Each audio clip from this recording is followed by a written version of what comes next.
Ladies and gentlemen, please welcome the Vice President of Apple's Worldwide Developer Relations, Clint Richardson.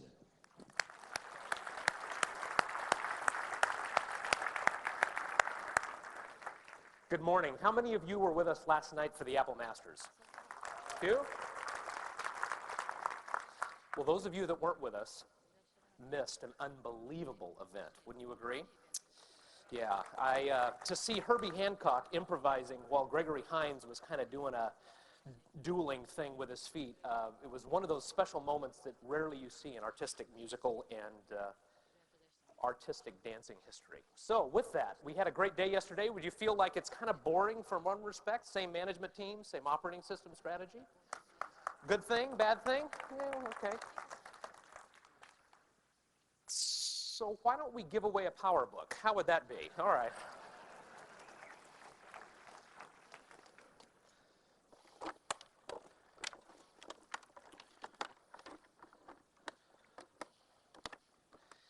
Do you have to be present to win? That was the other question. Okay. Sure.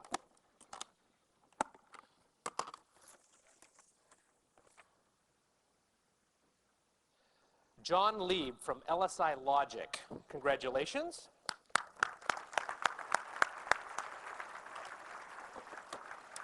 A couple of things I'd like to highlight for you. Number one, we have another full day today. This evening, we are, with our bug squashing theme, going to be having movie night. Tomorrow at the Apple campus, in true Apple tradition, we are having our beer bash. So we're going to be having all of you that are interested come to the Apple campus. We're going to have our Apple Design Awards, as well as Larry Carlton will spend a little bit of time with us, entertaining us with some of his melodic sounds. And it is my distinct honor and privilege to introduce a developer partner and a very solid friend of all of our developer partners, Mr. Mitch Mandich, Senior Vice President of Worldwide Sales and Distribution. Please join me in welcoming Mitch. Thank you. Good morning. It's good to be here today. And we have a little bit of stuff to go through, and then I always like taking some questions from the audience because I think at times you are our biggest critics, and you like to tell us what we're doing wrong with sales and distribution and how we can improve. And you're also our biggest supporters, and that means a lot to us. And every time I meet with you, I learn a lot, and that's from our developers here today, it's from our user groups, it's from our resellers, it's from our advisory boards, and you are very close to customers in many ways. We're trying to get close to customers. We want to learn from their needs and their requirements, and we want to be a better company. And I think you can see that in everything that we do. If you take a look at a few things that we talked about yesterday briefly, we are on the comeback trail. I think the attitude in the press is remarkable how it's changed over the last 12 months. Indeed, reading the articles today, there's always some level of skepticism. And I think for the most part, the news was very, very positive. And yet, you know, you always get the kind of zinger here and there, can Apple sustain it? And we can sustain it, we believe. It's clearly not a forward projection for the financial analysts here. But we believe we're on the right track, and with your help, I think we can continue it. So unit growth on the first half, 39% up. Industry averages are about 18% worldwide, so we're doing much better than the industry. 9% revenue growth. If you project that out by IDC, they're projecting at about 4.5%, worldwide on revenue growth, so we're more than double that. And our profit picture has been extraordinary in the first half of the year. A lot of this, of course, has been driven by iMac, but not only iMac. Our PowerBooks have been doing extremely well for us. We're really excited about the new model we introduced yesterday. And clearly our PowerMacs have been extraordinarily successful. But if you look at iMac's success, it's really helped, I think, reshape Apple. And in Japan, where we've had an incredibly strong market over the years, we fell off dramatically by not having a consumer-oriented product. we're back now to 20% market share in desktops in Japan. It's incredible. And if you look at it in the United States, in August of last year, if you look at the major retail channels of the superstores and mail order and retail, we were less than 5% share before we introduced the iMac last year. And last month, we were 12.5% share in this marketplace in the U.S. It's extraordinary. And clearly, we're doing well in Europe, and we're the #1 selling consumer computer in France. And if you look at the success factors, there's about 4 or 5 of them. But clearly, it starts with product, right? I mean, if you do not have a product, and you're all developers, no amount of marketing and no amount of sales and distribution is going to make that product successful. And yet, you have to do a complete picture to be successful in what you do. But it starts with product, and we have the best engineering in the world today in the personal computer industry, and we have the best design. And you take a look at some of those computers that you see on the screen, and not only are they technologically strong, and not only do we have leadership in this area, but the design is overwhelmingly compelling, and it's across our entire product line. And you're going to see more of that. Expect to see more great stuff from Apple, and we won't disappoint. If you look at another aspect, you have to have great marketing. And I think that in the last couple of years, our marketing has been the best in the industry. It's been very compelling as you look back 2 years ago with the Think Different campaign, and why are we in business as a company? Why are we doing this? And who are our heroes? And what kind of software do we want to write? What kind of solutions do we want to provide? And when we look at the users of these computer systems, what do we want them to experience? And I think that, the Think Different campaign really put the stake in the ground for Apple that we are a different company. We offer different solutions. We offer a different approach, and it's compelling worldwide. And that Think Different campaign has, in fact, resonated throughout the world. And the product marketing, from the Yum posters to the Surf's Up that you saw yesterday, to the eye candy. I think that there's not a computer company in the world that can match this type of marketing, and it's had a tremendous amount to do with Apple's turnaround. If you look at operations, and we talked about this yesterday, operationally we have excellence inside of Apple, and it's reflected not only in the days of inventory we have inside of our company, which is a profound change at Apple compared to almost $2 billion of inventory inside this company 3 years ago at the end of a quarter. That's astounding. But it's also having to do with the financial aspects of Apple and the overall financing. And under our CFO, Fred Anderson, he's done an incredible job to keep us crisp and keep us on our toes so we don't miss a beat in anything that we do. If you look at the profits that result from that, it's a clear path to ongoing success, we hope, and we want to achieve. Clearly, it's also for the developers. You are coming back to the platform. Many of you never left. 43% more attending this year compared to last. And we hope next year we crack the 3,000 barrier, and we're really coming back in all areas of games, productivity, education, edutainment, and speak the word, large business, small business, and enterprise solutions. And I think we have a lot on our plate with new software, Mac OS X, and with Java that can really, really help position us for the future. So I thank you, the developers here, a great deal for everything that you've helped with as well. We're in the culture. I don't know if you've seen this ad. It was in the New York Times. It was by MTV. And it was kind of interesting because you can't read the text in the bottom right-hand side of that, but it says, MTV, we're the TV station for the generation 18 to about 35, I think they indicated on the ad. And it says there's kind of a person A and a person B. And a person A says, I bought a new computer.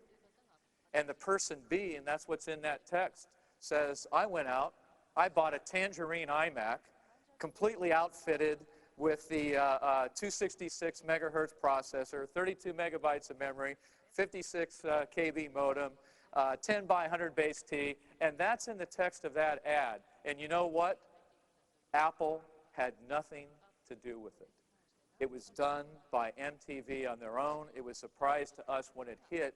And if you look back 2 years ago, we as a management team talked about reinvigorating Apple in the culture, not only in the U.S., but worldwide. We feared we were becoming irrelevant. We feared we were becoming a niche player, and we had losses across the board.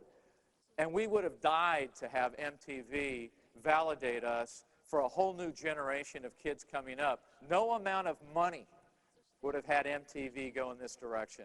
And here we are with this type of ad, and I think it's just incredible and an affirmation that Apple is back on track. Apple is cool, Apple is hip, and people want our computers, therefore they want your software. Here we are in Bloomingdale's on the windows. These are some of the scenes from our websites. You have the colors right in New York. It's astounding. I can't imagine, well, I don't know if there's a season for beige, but I can't imagine beige computers. So I think that's pretty cool. And it's worldwide. A conference in Singapore, kids around an iMac, and it's just incredible to see the look on their faces and the energy that's here around these computers.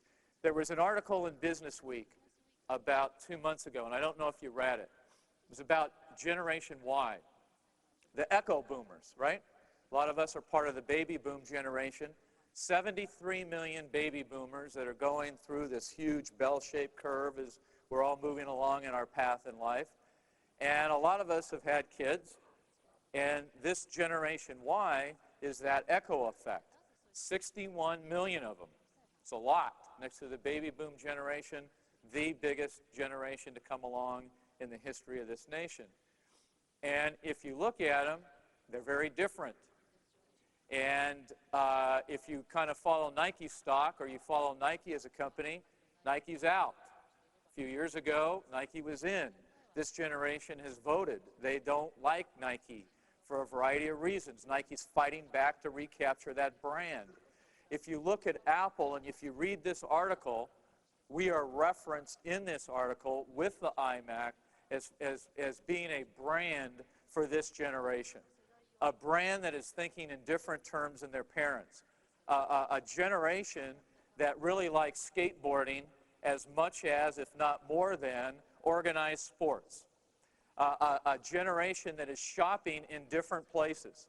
A generation that has new brands of clothing that they are helping to establish. So the entire thrust of this Business Week article was, what are you doing, corporate America, small business America, in what you are creating to capture this generation? What are you doing as developers to understand this generation is huge? They're computer literate, and thanks to Apple having a 25% market share in K through 12, a lot of them are learning on our computer systems. A lot of them absolutely love the iMac. It is in the culture. They want these products. They want software. They want games. They want edutainment software. They want to get get on the net very easily. You have an opportunity to reach this generation with new products, with new applications, and on the iMac or on all of our products where we together can recapture this generation as they're moving upstream. Another powerful point about this article, these kids are absolutely influencing parent decisions on what to buy in every single thing. And the companies that are catering to these kids today are exploding across the board. And so we are really pleased that we are mentioned in this article as a company who gets it, who's right on track. We need you to continue to work with us so we can capture this generation together. A little bit of talk on the sales strategy. We go to market today in a direct way and also in an indirect way. Direct meaning we have a online store, which you're aware of, which is doing quite well today, by the way, and we sell also to the education marketplace direct. Today in our Apple store we have about 20 peripherals, USB-type peripherals and products. We're looking to expand that with additional peripherals and additional products through the second half of the year to give our customers a more well-rounded shopping experience, well online, going to the Apple store. In education, we also have a store that's part of Apple, and right now the growth of that store is increasing exponentially compared to last year. A couple of very early figures. The first 2 quarters of last year, we did about $30 million on our Apple store. That's just when we announced it. The first 2 quarters of this year, we almost did $200 million on the Apple store. We're really excited about this way to reach customers. And we want to do this both in a direct way with our education customers. We want to reach consumers. We also want to reach businesses, and we're working very hard for build-to-order products. And last year we had build-to-order capability, and it took about 2 weeks to get our products out. Very short order, we're going to commit to get build-to-order products out within 5 days on our Apple store, shipped out of the company, which will be really great. Now, if you look at where we predominantly sell the most of our systems worldwide, there's 2 or 3 very large indirect channels, one being retail chains worldwide, over 2,000 locations. Clearly in the United States, that's the CompUSA as a national chain. We have Fry's, we have Micro Center. We've brought on a lot of retailers in Europe. There's not really one national brand in Japan or Asia Pacific as an example, and there's not really one national brand in all of Europe. But PC World and Dixon's have the greatest presence. We're just entering a relationship with Media Market in Germany, where they love our products, a 120-store chain, and we're really involved throughout all of Europe. We are driving the store-in-store concept. I'll talk about that a little later in the presentation. But upper right is Fry's. Complete software selection, hardware, peripheral selection. Mondadori is the middle one in Italy. And Fnac, #1 retailer in France, is the other one with a blue iMac. And so we've had a great deal of success in this channel. We also have a very great buying experience with Apple centers in Europe or Apple specialists in the United States. And one could argue that this could be the best shopping experience face-to-face with a computer salesperson in these stores. They're over 50% Apple sales. They really sell a total solution. They're up to speed on all of Apple products and technologies. We goal them year to year on growth. So they have to achieve certain levels to reach certain volume bars in their business in order to get the maximum remuneration from Apple as our channel partners. And we have absolute guidelines for them on what software to carry in the stores, working with Clint and his group and all of you, and what peripherals to carry in the stores. And it's a very good two-way relationship. It's an incredibly powerful channel for us in the U.S. and Europe. If you look at the specialists, you know, people who breathe, eat, sleep, and only in some ways do Macintosh. If you look at, here's a specialist in Florida. And let's take a look. We have a QuickTime movie here. You can see a networking section. You can go back to a service section if we can pop through it. An internet cafe on the wall while you're waiting to have your machine serviced. Pop back out in the middle of the store and go over to software if we can do that and find it. All the products are carried in the store. Apparel carried in the store. Software on 2 walls, easily identified around the board. And so if you really look at this, this is the way we want to do business.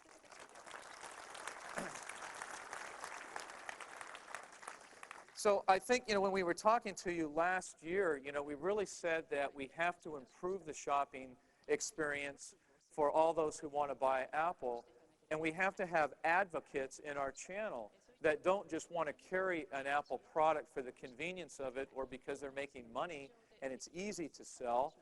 To the contrary, it was much harder to sell a year ago. We needed people fighting for Apple and fighting for that platform, and we had to have this whole experience to make it worthwhile.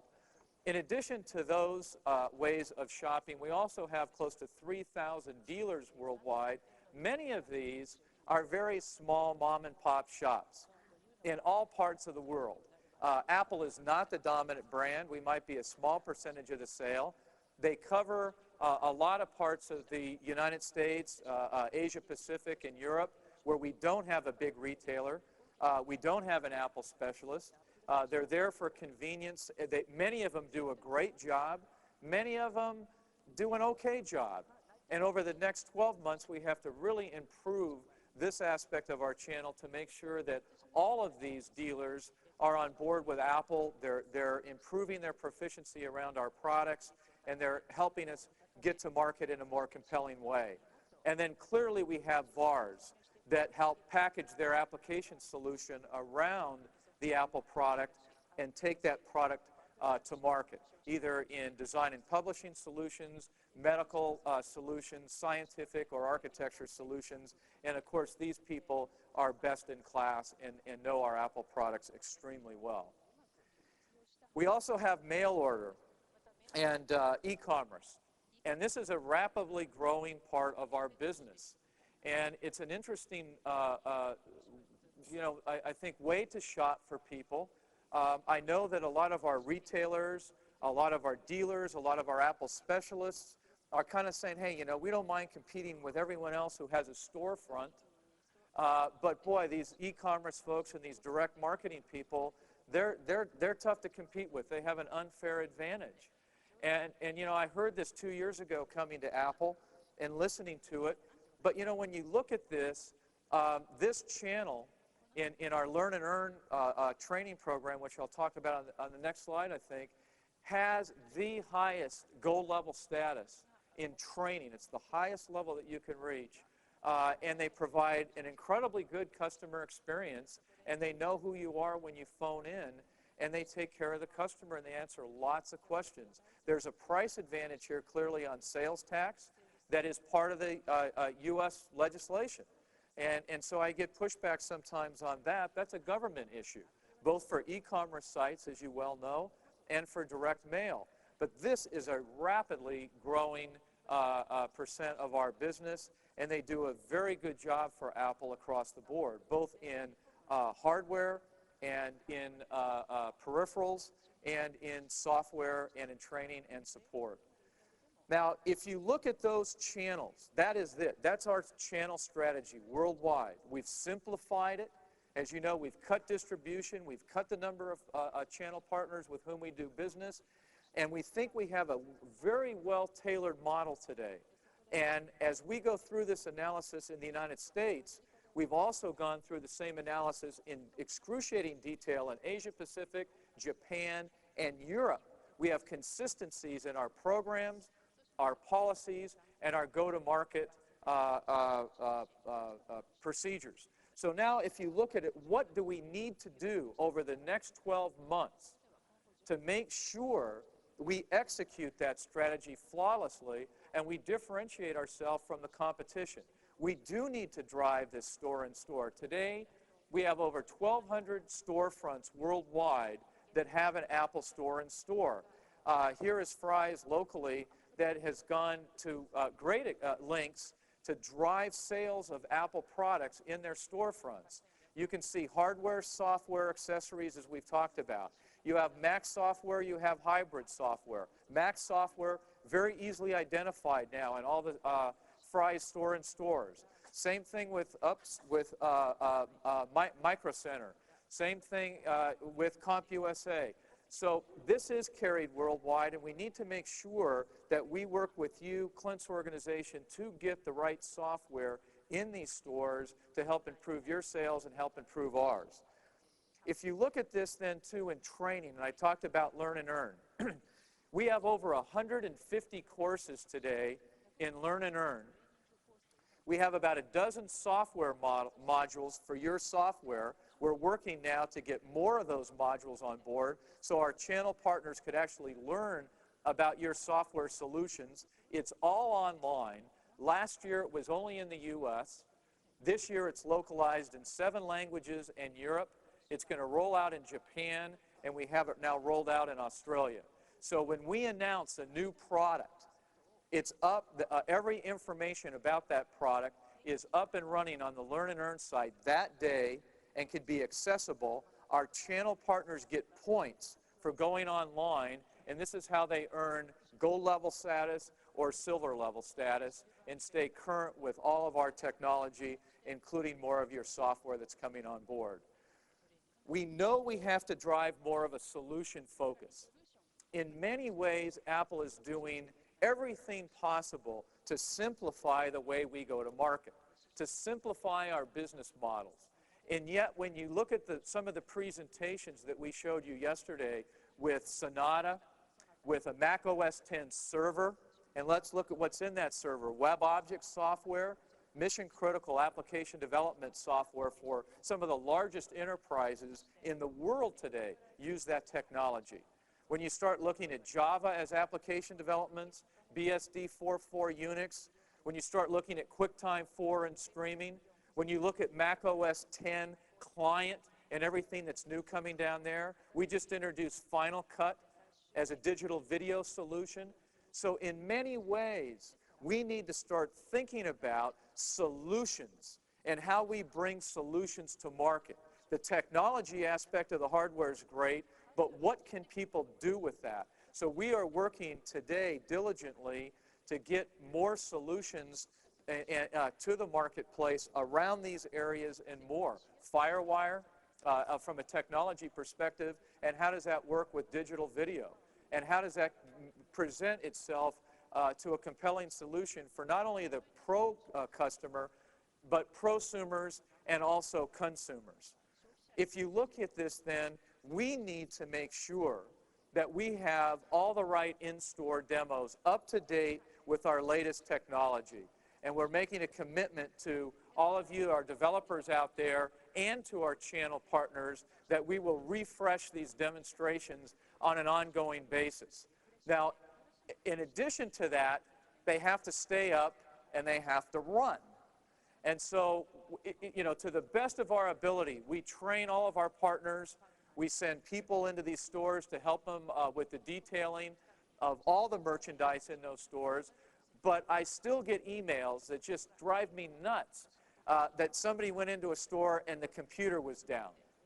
And for one reason or another, the in-store people don't go fix it. So we are working with a couple of companies today with self-repairing demos, both hardware and both software. So if that machine is offline for less than a minute, it'll repair itself, it'll start back up, it'll run the loops that are in there and the demo tracks, and so it's in there for the next customer that comes along who can get a good experience looking at Apple and all of our products and all of our technology and all of our solutions. This will be rolled out in July.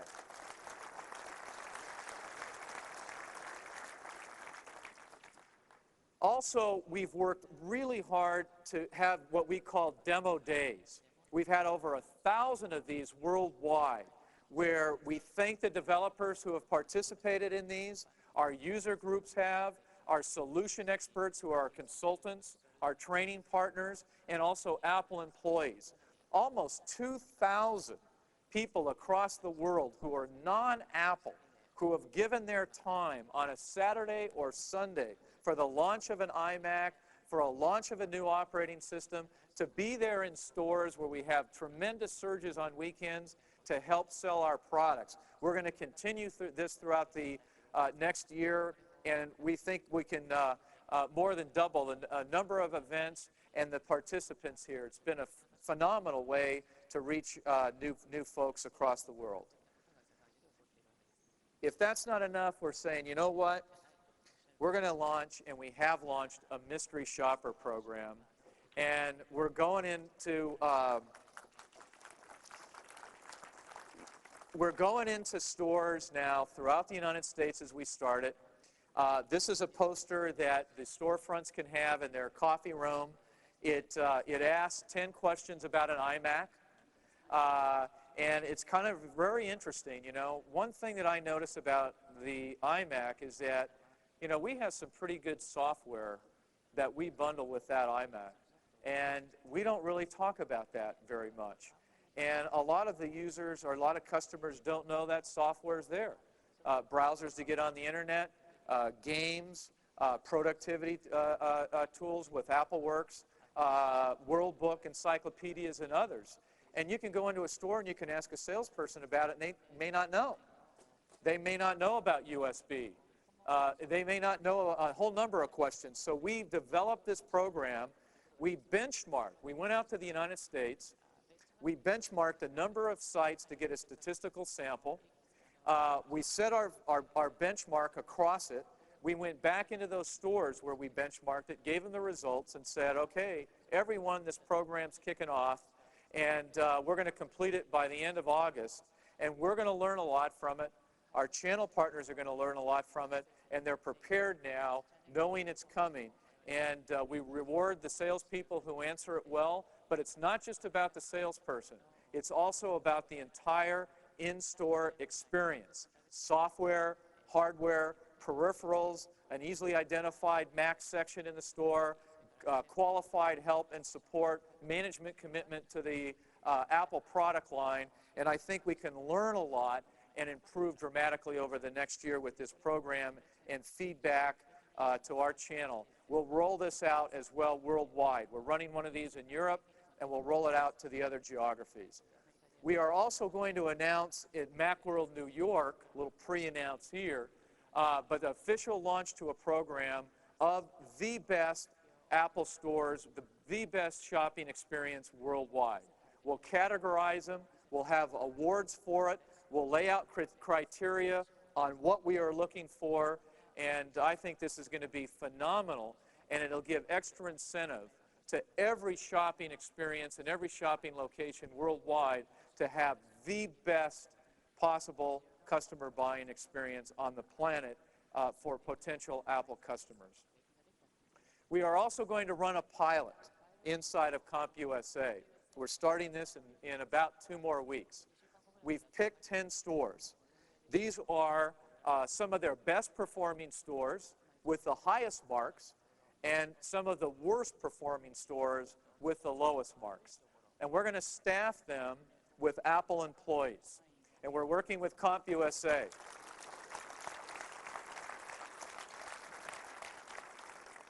And we're going to determine if we make a difference.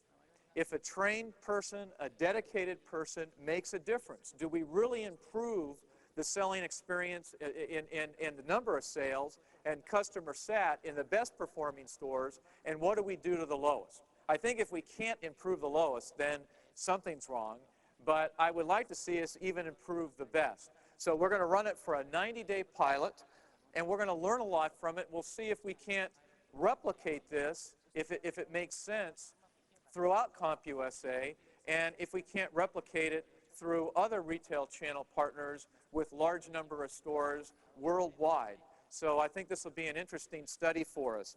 We do know, and CompUSA knows this for an example, that they have cut in-store personnel out over the last 6 months.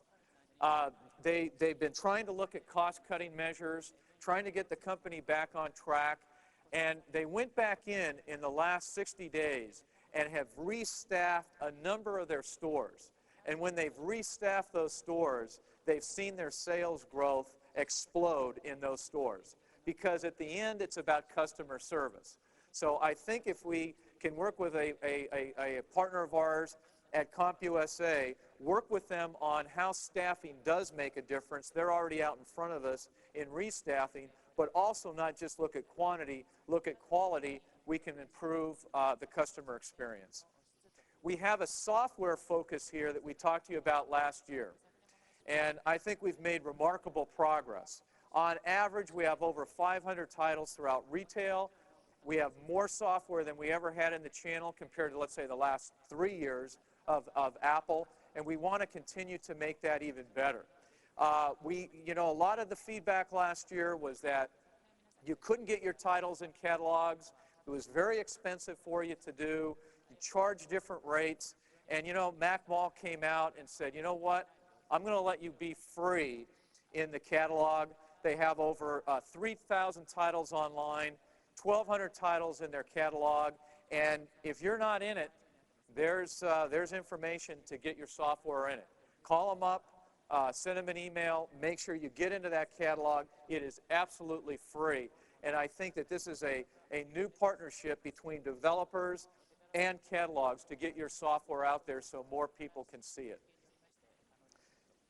We, as I said earlier, we've kind of looked at everything worldwide trying to balance the number of places we sell our products and also the impressions we have of Apple. And when we looked at locations, we kind of thought, you know what, we may need a few more. And if you look at our current retail coverage today in the U.S., this is what it looks like in retail. Not our Apple specialists and not the dealers, but the large retailers. If you look at it today without Best Buy, that's what it looks like. And I think you've read the press with Best Buy that they as a company are having a great deal of difficulty managing color. And they can't get it. And that's on their own admission. And that came out in a number of different press releases. And it's really important for Apple to give our customers choice of what color they want to buy. And so I just really can't have the channel saying, you know what, it's easier for me to carry one color, and that's the only color I want to carry, but I will carry your Apple, iMac. It doesn't work. So we spent the better part of 90 days trying to figure it out, look at logistics systems, work with them. So we really couldn't get there, and we can't get there today. Maybe in 3 months or maybe in 6 months, they could figure it out, and maybe we will get there. But we kind of hit a roadblocks. So that's where we were. We saw it coming, and we thought, you know what? With the success of iMac and 12.5% of the retail market today in these consumer products, there are probably lots of people we are not reaching. And I do get a lot of emails, predominantly from secondary and tertiary markets, that indicate, you're not there, Apple, and I need to find a way to buy your product. And that's when Steve announced Sears yesterday with their locations. And if you look at it, almost 60% of Sears locations are in secondary and tertiary markets where we do not have a great presence. Or if we have a presence, it's through a lot of the mom and pops that I talked about in the dealer channel who can't really afford the advertising and the advocacy to let customers in their geography or in their cities know that they sell Macintosh. So with Sears, we're going to get a tremendous amount of advertising in those locations, and we think we can drive incremental sales across the board. We also find out that the shoppers at Sears are very, very loyal to Sears, and 60% of them use Sears credit cards for all of their purchases.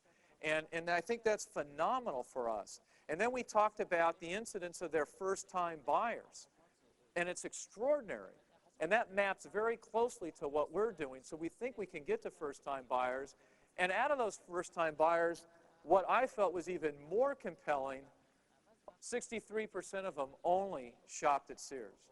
They would never go to a big superstore like a CompUSA. They would be intimidated from that experience. And so today we're essentially going to be one of either 3 or 4 computers at Sears.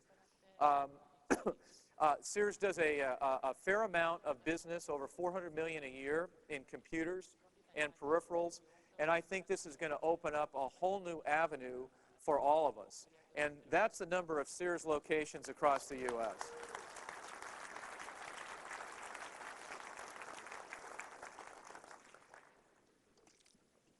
I also find it interesting that Sears knows how to, manage color.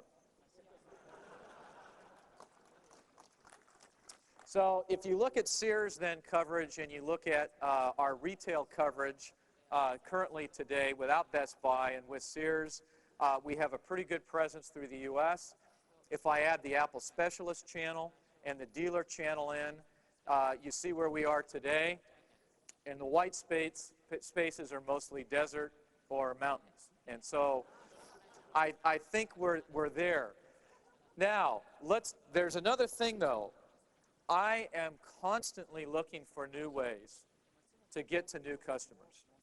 See, I don't think it makes sense for us to go to a circuit city that would be right next door to a Best Buy, which is right next door to a CompUSA, and have that type of choice in the channel. That doesn't resonate for me. I think a customer in that context needs to make that decision. I think if the customer likes the shopping experience at a specialist, which they do, I'd love to have many more specialists, you know, they can go there. But there are other ways, I'm convinced, that people are buying products or could buy products like the iMac, the consumer-oriented products that we may not be getting to through this model. So I need to be thinking creatively with my whole team and my colleagues across the world on what potential new ways could we develop to reach those customers.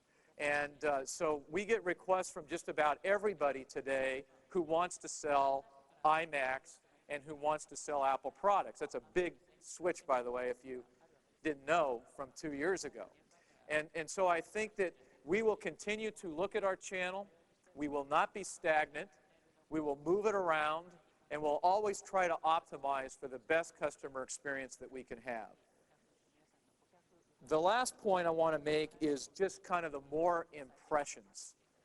You know, we have great advertising messages in Apple and great marketing, and we get out the door with that. Our channel partners advertise a great deal as well, but there are few additional ways that we can look to get our product out. And you know what? I look at the Neiman Marcus catalog that just dropped last week, and I look at the American Express catalog that's done about 2 or 3 different drops, every one with a different colored iMac in it. And I don't look at those catalogs as volume producers. I look at them as impressions, that when people get them, they see Apple yet one more time. It's in their consciousness. And yes, they could go and buy out of those catalogs if they want, but more importantly, we're reestablishing ourselves as the brand. We are reestablishing ourselves in the culture. So we want to look at things like this that might be unique and might be different, might give us a small incremental amount of sales. So in one way, strategically, they're not the go-to-market strategy for volume, but for strategically, they could be a very good market opportunity and vehicle for impressions.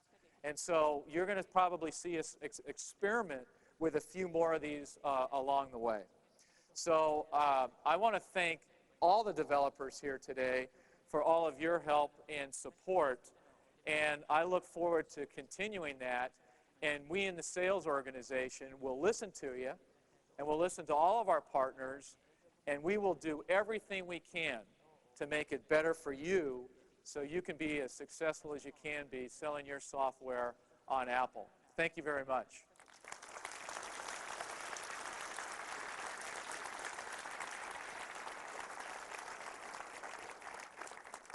So let's see. Here, I guess, is a list of a lot of folks. Your name here won quite a few of those. And I think we have a lot of winners here. And let me get this off, if I may. And I will, I guess I should kind of spin it around a little bit. And I will draw one more name, and we'll see who our next winner is. If I can get that off.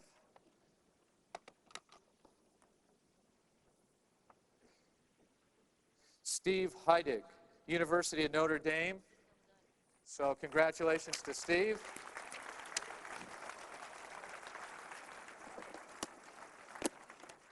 And we probably have a short period of time, and I'm opening up to questions if anyone wants to ask. We have only about 10 minutes, so there are microphones along the way. If any of you have any questions that you want to come forward with. Yeah, go ahead. So will you roll out in all Sears locations, all 825? Yeah. Immediately? Pardon me? Immediately, or is it Yeah, staged? we want to be in all Sears locations, 825 by Memorial Day. Another point on Sears, you may not know this, Sears does not carry software today. Anybody's, even in the PC business. And so we are working with Sears to try to get them to look at a software SKU, if you will, that we could help package up and put in maybe the top 15, 20 titles that could be very consumer iMac oriented and help them get into that software business. So they do not know how to do that today, but we think we can work with them to make that happen. Over there? Donald Birdno, Cassidy and Green. Sears does not have the best reputation for salespeople in their experience and knowledge. How are you going to deal with that? Well, first, I guess I could ask the question: does any large superstore have a good experience, a good quality name behind them for customer service and experience? Computerware does a good job with it. Fry's does a pretty good job with it. Computerware has 11 stores, just to put it in perspective. So here's what we're doing. Sears has done a lot of work over the last couple years to try to retool their whole customer experience. We are in their training guides officially already. We're developing in-store training material. We've set up special 800 numbers for in-store people to call and access for questions if they need them. We have the mystery shopper program. We have now little cards that you can put in your top pocket with the most frequently asked questions for the Sears in-store personnel. So we are going to do everything we possibly can around that shopping experience, and we want to make it solution-oriented. So when someone comes in that store, here's how you can get on the internet, here's some software available, here's the ease of use, and try to make it a solution sale much more than a technical sale. Good news at Sears, their other two dominant brands are Compaq and HP. So at the end of the day, there may only be three. They carry Acer, but they're winding down Acer today. They carry Packard Bell one model. So I think we could end up possibly at Sears of one of three brands, limited choice, and I think we could outperform our competition there, and we'll do a better job of training those people in the stores than our competition will. So we know that's a challenge, but we've laid out, the best plan we know how. Let's go over here. Fred Kessler with Microsoft, even though this isn't related to Microsoft. I heard a CompUSA employee tell me that after every iMac sale, 75% of them buy genealogy software. Have you ever considered... 75% buy what? Genealogy software. Have you ever reconsidered your packaging for software on the iMacs?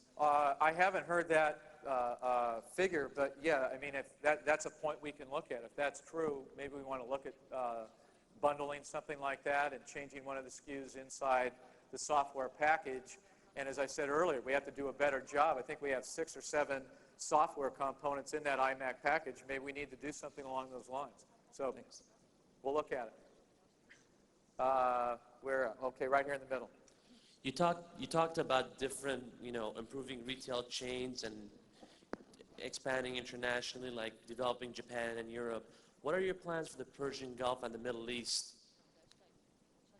Well, right now, Middle East is a very, very small part of our revenue, and we have a couple of resellers in that part of the world, and we haven't really concentrated on it, to be truthful with you.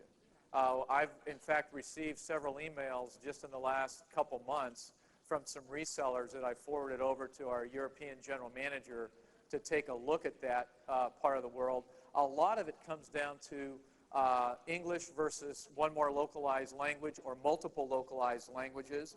And we do Tier 1 today with 7 languages simultaneously worldwide. We have a Tier 2 that we try to get out within 30 days to about another 12 languages worldwide, almost 20. And then we kind of have a Tier 3 where we deal with our local distributors and resellers to localize in those languages. And sometimes those can take an additional 2 or 3 months. And sometimes with the product turns that we have, you know, we're just getting the last language localized in some of the tier 3 countries when we're introducing a whole new product. And so it causes this kind of nightmares on the inventory management side and how current and fresh the technology is. So we will look at that as we can become more proficient, but it hasn't been in our A or B priority list, candidly. Let's go over here. My name is Jörg Schönfeld. I'm a student from Germany. I think a very important part of a good user experience is that you have a very good customer support if you get in trouble with your Mac. And I got the impression that it is very, very good in US. You have return times of 3 to 5 days very often.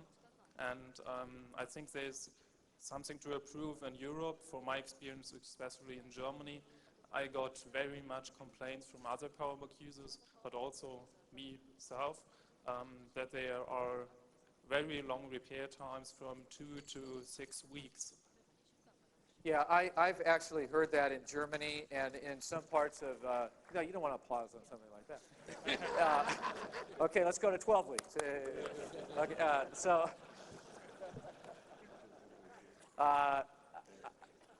I've heard that. I was in Germany a couple months ago. I heard that from some of our resellers and channel partners and from some of our customers. And I know Sina Tamadan, who runs service and support worldwide, is looking at that model. We're looking at a much quicker turnaround on mail-in service. And we're also looking at parts because we've had a part problem in Germany as well. So part of it is logistics. Part of it is parts availability. And in Europe, we've dropped below some of our really key metrics on fulfillment rates on parts. That's been a lot of it. And we can see the charts and we can map it. So we're really back on track. We got to hit about a 95% part availability threshold not to have those issues. And we're working on them. I think we can commit to you we're going to fix that. We know the issues. How about one over here? Mark Granger, Play. Apple's been using the Star Wars trailer on their website, and it's generated an awful lot of interest from users and customers. And yet Apple hasn't told one of the most compelling part of the story, which is that a lot of the effects you see in the trailer are actually rendered on a Macintosh, on regular Macintoshes you can go and buy from the store. In fact, fully about 10 or 20% of all the effects in that movie were rendered on a Macintosh. The entire pre-production, all of the storyboards and the animatics were rendered from end to end on a Macintosh over at Lucasfilm. And in fact, the movie came in about $56 million, which is under budget and on time. And that's a heck of a lot less than, say, a comparable movie like Titanic. And we've been told that that's largely due to the use of Macintosh in the production stream. And that seems to be a really compelling story that Apple ought to be telling out there.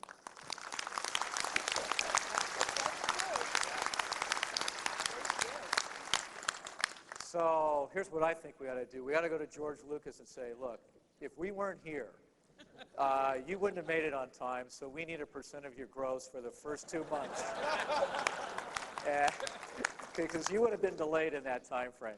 We know that. We've, in our press release, we tried to do the best job we could a couple months ago in getting LucasArts to talk more about Apple. We've known the success they've had. It's great that they picked us for that streaming and that trailer. And of course, that was by popular demand as they came to us because QuickTime was the best quality downloaded product the last time they ran it. And we could always do a better job in references and in PR and getting the word out around that. I agree with you. And we've tried to get that out, but maybe it hasn't been as effective. Maybe we need to put something on our website that drills into that in a little bit more detail. So that's a good point. Let's go way over here.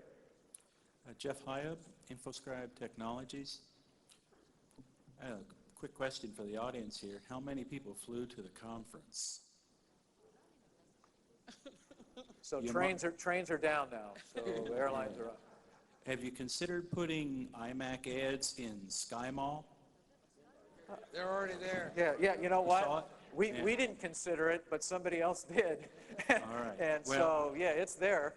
Need to cover the plane I was on then. Okay, no, It's there. It hasn't been one in the context of the impressions, right? The looking at the impressions. So actually, that was done in a stealth way.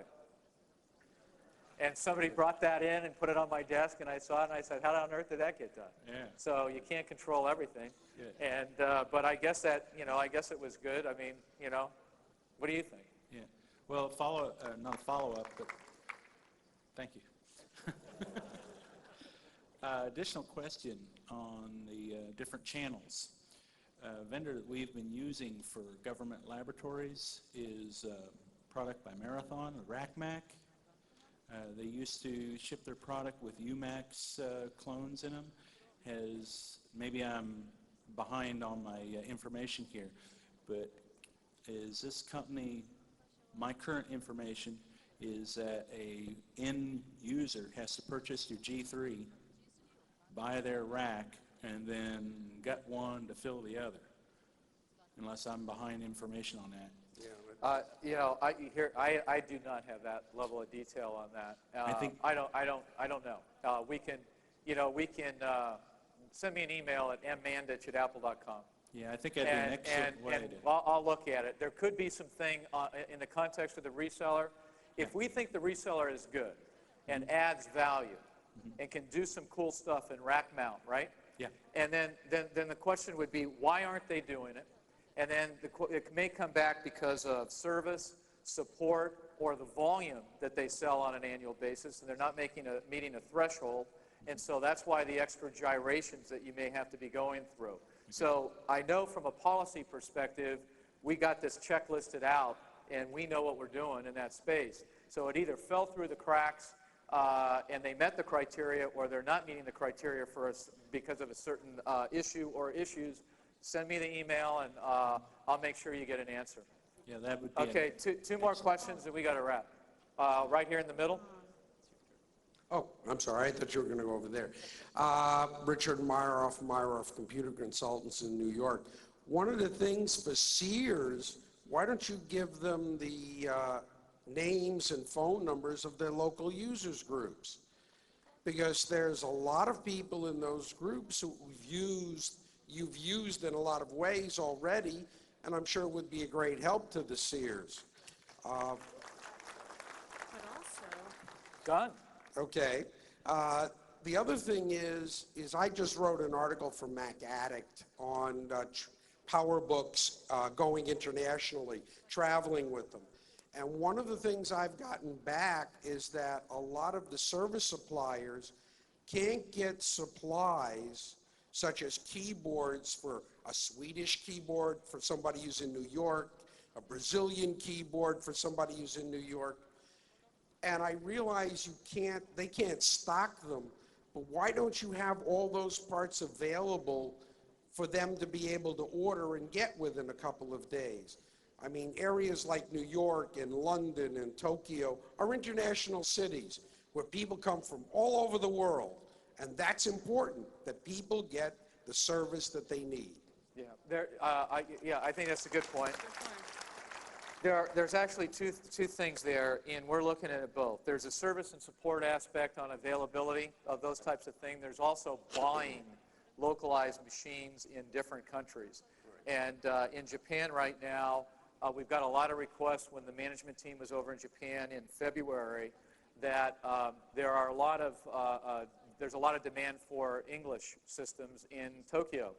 And so we're working right now to offer those systems in Tokyo and service them and support them there today.